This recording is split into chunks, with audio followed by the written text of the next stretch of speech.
theo cũng là một tín hiệu vui liên quan đến hợp tác quốc tế. Nhà máy sản xuất linh kiện động cơ máy bay đầu tiên tại Việt Nam vừa được khởi công xây dựng tại khu công nghệ cao Hòa Lạc, cung cấp linh kiện cho những hãng sản xuất động cơ máy bay lớn nhất trên thế giới. Nhà máy Hanwha Aero Engines của công ty Hàn Quốc Hanwha Techwin là dự án đầu tiên tại Việt Nam liên quan đến ngành công nghiệp động cơ hàng không. Nhà máy có tổng mức đầu tư 200 triệu đô la Mỹ và có kế hoạch mở rộng đầu tư lên 260 triệu đô la Mỹ trên tổng diện tích khoảng gần 97.000 m2 tại khu công nghệ cao Hòa Lạc để sản xuất các cấu kiện, linh kiện của động cơ máy bay. Dự kiến cuối tháng 4 năm 2018, nhà máy thứ nhất sẽ được hoàn thiện và đưa vào hoạt động. Hai nhà máy còn lại lần lượt được xây dựng và hoàn thành vào năm 2022. Dự án này sẽ giải quyết việc làm cho khoảng 1.000 lao động.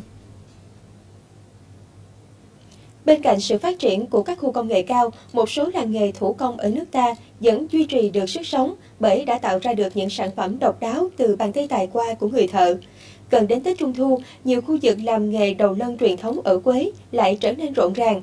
Lân Quế không chỉ nổi tiếng vì sự tỉ mỉ, tinh tế mà còn bởi nhiều chi tiết sáng tạo và đẹp mắt.